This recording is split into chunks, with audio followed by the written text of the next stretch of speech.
Tapat lang sa Cavite City mula sa Manila Bay ang mga lumutang na patay na isda na nakita noong Lunes, November 13. Ang mga inanod na patay na isda ay tilapiyang Gloria kung tawagin at hindi inaalagaan o ibinebenta sa mga palengke.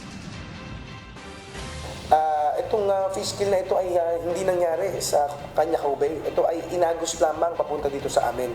At dahil kami ang catch basin, dito naipon ang mga patay na isda. Pero nangyari ito sa Manila Bay. Sa isang pahayag na inilabas ng grupong Pamalakaya, alig o masamang kalidad ng tubig ang posibleng naging sanhi ng fish kill na indikasyon ng polusyon sa iba't ibang industriya at barko na dumaraan sa Manila Bay. Tatlong anggulo naman ang tinitingnan ng lokal na pamahalaan na posibleng naging sanhi ng pagkamatay ng libu-libong mga tilapia.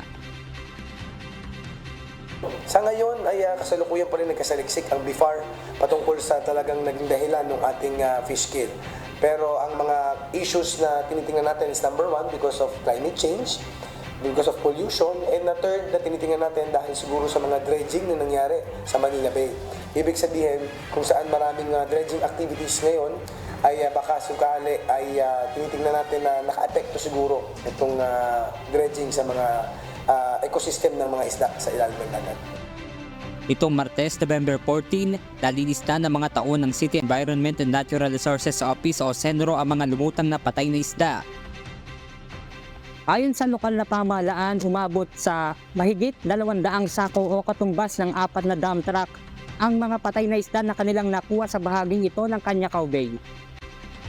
Bunsod nito ay nakauwi na rin ang higit 50 pamilya na gaya ni Julie na inilikas dahil sa masangsang na amoy dulot ng nangyaring fish kill.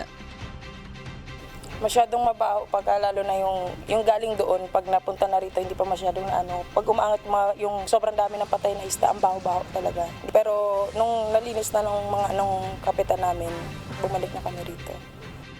Ayon sa City Health Office, wala namang naiulat na ospital dahil sa fish kill. Ngunit kung hindi nila kaagad daalis sa mga patay na isda ay posible itong magdulot ng sakit. Pag decomposing kasi yung or mabulok na sila, pwedeng magkaroon talaga siya ng effect sa hindi ka makakatulog, may stress yung mga tao, pwedeng magkakaroon sila ng paghina ng immune system. So maraming pwede hong maging effect. Mahirapang huminga or kaya yung may mga hika or may mga sakit sa baga, pwedeng ma-exacerbate o mas lumala sila kapag naamoy nila yon.